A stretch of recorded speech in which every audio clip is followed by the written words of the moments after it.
Hello everyone, हम discuss कर रहे हैं डेडलॉक हैंडलिंग स्ट्रेटजी एंड इससे पहले हमने डेडलॉक इग्नोरेंस और डेडलॉक प्रिवेंशन को कवर कर लिया है। अभी हम देख रहे हैं डेडलॉक अवॉइडेंस के बारे में। डेडलॉक अवॉइडेंस क्या होता है कि इसके अंदर जो ऑपरेटिंग सिस्टम है वो ये देखता है कि ये सेफ स्टेट है या नहीं है, सेफ स्टेट है या अनसेफ स्टेट है। अगर वो सेफ स्टेट है तब वो क्या करेगा, प्रोसेस को कंटिन्यू करता है। लेकिन अगर वो सेफ स्टेट नहीं है, अनसेफ स्टेट है यहाँ पे, तो वो क्या करता है, बैक ट्रैक करता है। यहाँ पे क्या होता है, सेफ स्टेट है तो वो कंटिन्यू करेगी प्रोसेस, और अगर अनसेफ है तो हम एक स्टेप क्या कर जाएंगे, बैक ट्रैक कर जाएंगे। ये क्या होता है, डेडलॉक अवॉइडेंस। और इसके अंदर हम कौन सी एल्गोरिदम यूज़ करते हैं, बैंकर्स एल्गोरिदम यूज़ करते हैं। तो बैंकर्स एल्गोरिदम जो है डेडलॉक अवॉइड करने के लिए यूज़ की जाती है। This algorithm is use to avoid deadlock and allocate resources safely to each process in computer system.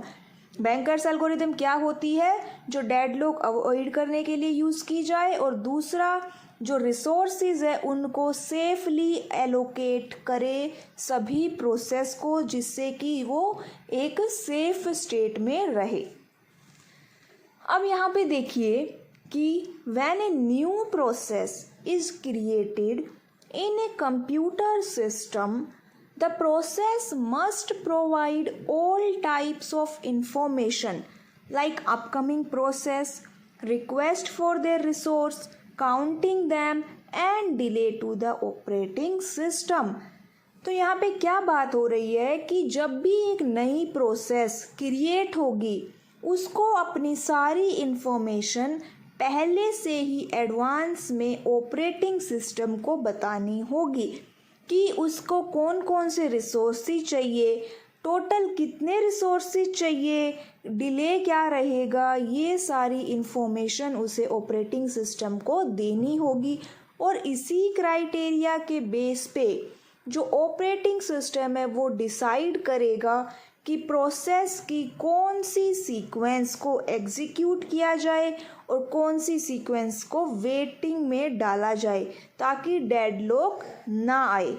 ठीक है, अब इसीलिए कि भाई इसके अंदर एक तो डेडलॉक अवॉइड भी हो रहा है, दूसरा डेडलॉक डिटेक्ट भी हो रहा है, तो इसको हम डेडलॉक अवॉइडेंस और डेडलॉक डिटेक्शन भी बोल देते हैं। अब बात कर लेते हैं बैंकर्स एल्गोरिदम के एडवांटेजेस की। तो एडवांटेजेस देखिए कि it contains various resources that meet the requirement of each process. कि बैंकर्स एल्गोरिदम में बहुत सारे रिसोर्सेज होते हैं कि हर एक प्रोसेस की रिक्वायरमेंट को फुलफिल किया जा सके। सेकंड पॉइंट, जो ऑपरेटिंग सिस्टम है, ये जो बैंकर्स एल्गोरिदम है ऑपरेटिंग सिस्टम की हेल्प करती है प्रोसेस रिक्वेस्ट को मैनेज और कंट्रोल करने में। क्या करती है, ऑपरेटिंग सिस्टम की हेल्प करती है ताकि वो अच्छे से उन जो भी प्रोसेस की रिक्वेस्ट है रिसोर्सेज के लिए उनको मैनेज और कंट्रोल कर पाए। थर्ड पॉइंट, यहाँ पे एक एट्रीब्यूट होता है मैक्स। कौन सा एट्रीब्यूट है, मैक्स। ये क्या रिप्रेजेंट करता है कि कोई प्रोसेस किसी भी रिसोर्स की कितनी मैक्सिमम कितनी कॉपी को होल्ड कर सकती है। तो एक प्रोसेस को मैक्सिमम कितने रिसोर्सेज चाहिए ये उसको रिप्रेजेंट करता है। अब बात करें डिसएडवांटेजेस की, तो it requires a fixed number of process and no additional process can be started in the system while executing the process। इसके अंदर प्रोसेस को स्टार्टिंग में ही सब कुछ बताना होता है, मतलब कि ऑपरेटिंग सिस्टम को अपने बारे में स्टार्टिंग में ही बताना होता है। टोटल कितनी नंबर ऑफ प्रोसेस है ये भी स्टार्टिंग में ही डिसाइड हो चुकी होती है। एग्जीक्यूशन के टाइम पे कोई अलग से एक्स्ट्रा प्रोसेस ऐड नहीं हो सकती। सेकंड पॉइंट, प्रोसेस जो है वो स्टार्टिंग में उसको कितने रिसोर्सेज की रिक्वायरमेंट है वो भी बताती है। तो बाद में वो अपनी रिक्वायरमेंट को भी चेंज नहीं कर सकती। इसके अंदर जो भी उसकी मैक्सिमम नीड है उसको वो चेंज नहीं कर सकती। Third point, each process has to know and state their resource requirement in advance for the system. Resource की जो रिक्वायरमेंट है उसकी स्टेट को भी पहले से ही बताना होता है। तो मतलब क्या हुआ, सब कुछ पहले से पता होना चाहिए इसके अंदर। अब हमें किन 3 बातों का पता होना चाहिए तो वो देखिए। सबसे पहली, मैक्स कि टोटल मैक्सिमम एक प्रोसेस मैक्सिमम कितने रिसोर्स को रख सकती है, वो हमें पहले से पता, ऑपरेटिंग सिस्टम को पहले से पता होना चाहिए कि मैक्सिमम कितने रिसोर्सेज को वो होल्ड कर सकती है। एलोकेटेड रिसोर्स, एक प्रोसेस को अभी करंटली कितने रिसोर्सेज दिए जा चुके हैं। अवेलेबल रिसोर्स, अभी फिलहाल करंटली कितने रिसोर्सेज अवेलेबल है जिनको हम एलोकेट कर सकते हैं। मैक्सिमम, एलोकेटेड और अवेलेबल, ये 3 चीज़ों के बारे में हमें बैंकर्स एल्गोरिदम में पता होना चाहिए। अब यहाँ पे देखिए कि if n is the number of process and m is the number of each type of resource. n क्या है, नंबर ऑफ प्रोसेस, और m क्या है, number of each type of resource. Then जो अवेलेबल क्या रहेगा अब हमारा, तो अवेलेबल का मतलब है it is an array of length m क्या थे, नंबर ऑफ रिसोर्सेज, तो it is an array of length m that define each type of resource available in the system. तो अवेलेबल क्या है, एक एरे ऑफ लेंथ m है। जैसे अगर हम लिखें available j is equal to k, तो इसका क्या मतलब हुआ कि k instances of resource type are available, कि जो आर जे रिसोर्स है उसकी k कॉपी अभी अवेलेबल है। मैक्स, अब ये क्या है max, it is a n/m matrix. कौन सी मैट्रिक्स है ये, n/m, number of process multiply में number of resource, that indicates each process pi can store the maximum number of resources rj each type।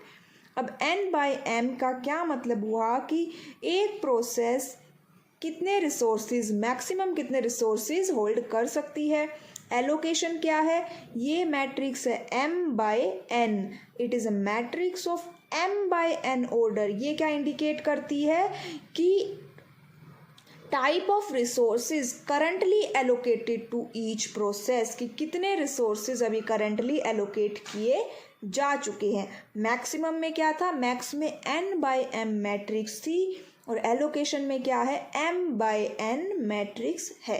अब यहाँ पे नीचे देखिए, जो allocation ij is equal to k, इसका क्या मतलब है कि जो प्रोसेस pi है, i का मतलब क्या हुआ, प्रोसेस pi, और j क्या है, रिसोर्स। तो प्रोसेस जो pi है is currently allocated k instance of resource type R j।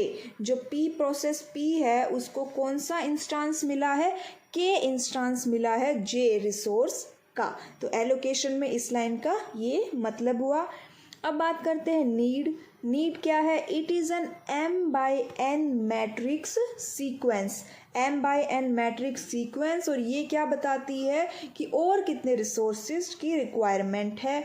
तो जैसे need ij is equal to k, need ij is equal to k का क्या मतलब है कि प्रोसेस pi को रिसोर्स j की k इंस्टांसेस की और रिक्वायरमेंट है।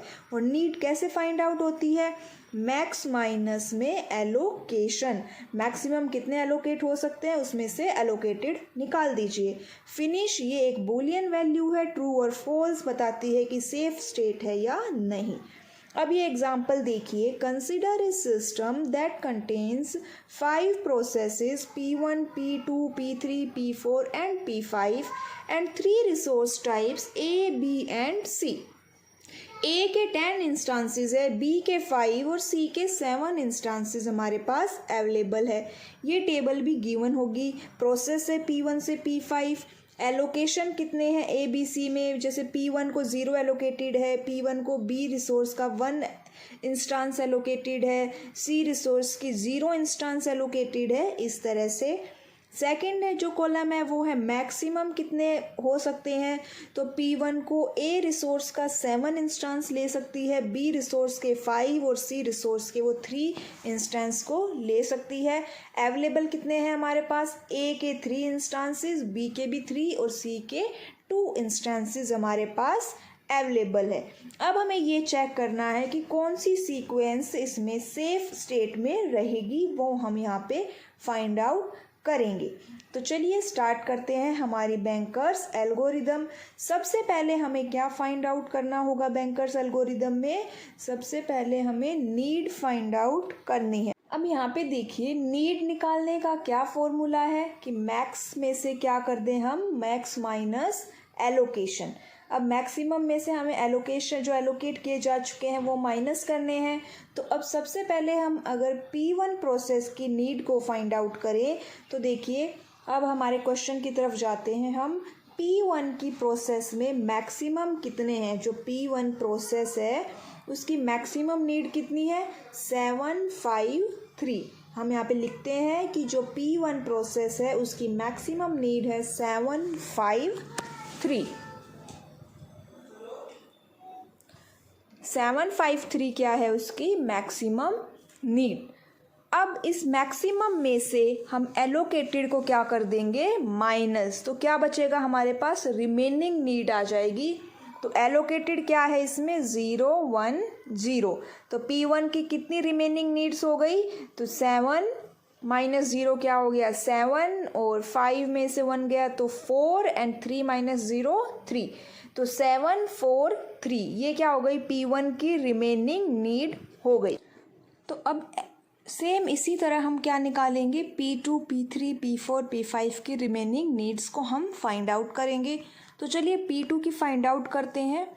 P2 के मैक्सिमम क्या है, 3 2 2, माइनस में एलोकेशन कितना है, 2 0 0। तो हमारे पास क्या रिमेनिंग रहा इसमें हमारे पास रहा 1 2 2, कितना रिमेनिंग रहा, 1 2 2। तो P2 की नीड कितनी है, 1 2 और 2। अब ऐसे ही हम क्या निकालेंगे P3 की, तो चलिए P3 की निकालते हैं। P3 is equal to maximum है 902 माइनस एलोकेशन कितनी है 302, एलोकेशन कितनी है 302, नीड कितनी आ जाएगी, 9 माइनस 3 600। P3 की नीड क्या हो गई, 600। अब P4 की फाइंड आउट करेंगे हम इसी तरह से। P4 की मैक्सिमम कितनी है, 2 2 और 2, मैक्सिमम नीड कितनी है 2 2 और 2, माइनस एलोकेशन क्या है इसका 2 1 और 1। अब रिमेनिंग क्या रह गया, रिमेनिंग हमारे पास रहा 0 1 1। तो P4 की जो रिमेनिंग नीड है वो क्या रही हमारे पास, 0 1 और 1। अब हम क्या निकालेंगे P5 की, P5 की है 4 3 3, माइनस में एलोकेशन कितना है 0 0 2, एलोकेशन कितना रहा इसका 0 0 2, कितनी रिमेनिंग नीड हो जाएगी हमारी 4 3 1। तो इस तरह से हमने क्या कर लिया, P1 से P5 सभी की क्या निकाल ली हमने नीड, कि उनको कितने रिसोर्सेज की और रिक्वायरमेंट है। तो फिर अब हम क्या करेंगे, अब हम स्टेप 2 पे जाएंगे और बैंकर्स एल्गोरिदम को अप्लाई करेंगे। तो यहाँ पे जैसे मैंने अलग से लिख लिया कि P1 से लेके P5 तक सबकी रिमेनिंग नीड्स क्या क्या है। अब स्टेप 2 पे हम क्या करेंगे, हम स्टेप 2 में बैंकर्स एल्गोरिदम अप्लाई करेंगे। अब कैसे अप्लाई करेंगे, तो देखिए हमारे पास अवेलेबल रिसोर्सेज कितने हैं, 3 3 2, अवेलेबल रिसोर्सेज इतने ही गिवन थे हमारे पास। अब हम चेक करेंगे for each type of resource available for each process, कि इन अवेलेबल रिसोर्सेज में हम किस प्रोसेस की नीड को कंप्लीट कर सकते हैं, वो अब हमें चेक करना है। तो सबसे पहले हम स्टार्ट करेंगे P1 से, और क्या फॉर्मूला यूज़ करना है हमें, need is less than equal to available, कि जो उसकी रिमेनिंग नीड है वो जो अवेलेबल रिसोर्सेज है या तो उससे कम हो या उसके इक्वल हो। जैसे P1 के 743 नीड थी और अवेलेबल 332 था। अब हम चलते हैं अपने पीछे क्वेश्चन पे और वहाँ पे इन सब की जो सीक्वेंस है फाइंड आउट करते हैं। तो देखिए हम सबसे पहले किसकी फाइंड आउट कर रहे हैं, हम P1 के लिए यहाँ पे फाइंड आउट करेंगे।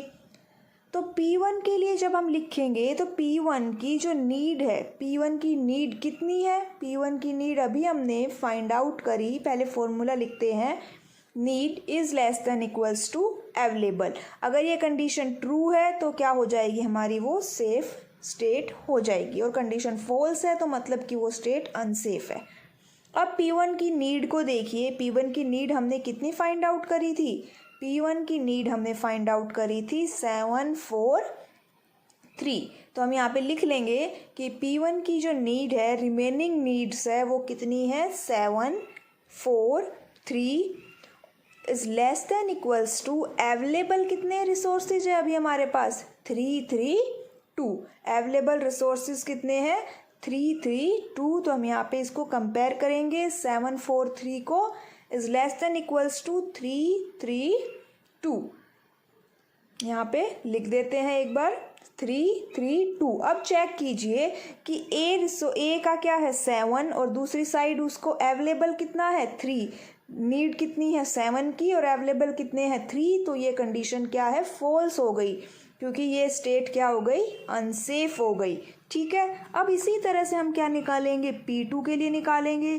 तो P2 की कैसे निकालेंगे, देखिए P2 की हमने नीड फाइंड आउट करी थी अभी। तो अभी हमने कैसे नीड फाइंड आउट की थी, देखिए नीड क्या थी उसकी 122 is less than equals to available कितने हैं हमारे पास 332। कंडीशन क्या हो गई यहाँ पे, देखिए ट्रू हो गई कि इतने रिसोर्सेज हम उनको दे सकते हैं। अब न्यू अवेलेबल रिसोर्सेज क्या आएंगे कि जो टोटल अवेलेबल रिसोर्सेज है वो और जो P2 को एलोकेटेड थे वो रिसोर्सेज दोनों मिलके अब क्या हो जाएंगे, न्यू अवेलेबल रिसोर्सेज हो जाएंगे 532। अब P3 को देखिए, P3 की नीड क्या थी यहाँ पर, P3 की नीड है 600 is less than equals to available अब कितने हैं 532। तो यहाँ पे अगर हम चेक करें कि 6 और 5 मतलब नीड ज़्यादा है तो क्या हो गई, ये फॉल्स हो गई, ये स्टेट सेफ नहीं है।